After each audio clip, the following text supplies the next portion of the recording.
निम्नलिखित में से किस मुगल बादशाह ने आलमगीर द्वितीय की उपाधि धारण किया था? ये एकदम कत्तई जहर सवाल है।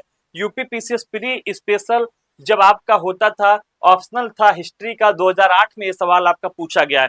तो जो अब मैं यहाँ पढ़ा रहा हूँ जीआईसी लेक्चरर में, जीडीसी में, यूपीपीसीएस में, कई जगहों पे वो सारी चीजें पूछी गई हैं। जहादर शाह को आप लोग जानते ही होंगे, जहादर शाह, इसको क्या कहा जाता था? जहादर शाह का उपनाम क्या था?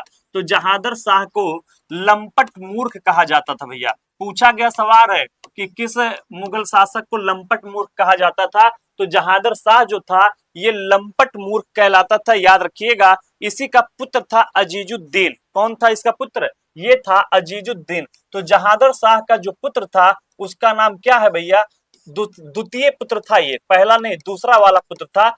तो द्वितीय पुत्र जो था, द्वितीय पुत्र जहादर शाह का अजीजुद्दीन था। इसी ने आलमगीर द्वितीय की उपाधि धारण किया था। ठीक है, इसके द्वारा आलमगीर द्वितीय की उपाधि धारण किया था। इसका शासनकाल 1754 से 1759 तक था। ठीक है, 1754 से लेके 1759 ईस्वी तक ये आपका गद्दी पर बैठा था। किस नाम से बैठा था? तो याद रखिएगा, आलमगीर द्वितीय के नाम से बैठा था। लंपट मूर्ख इसको कहा जाता था। ठीक है, जहादर शाह को लंपट मूर्ख कहा जाता था, मोहम्मद शाह को रंगीला के नाम से जाना जाता था। ठीक है,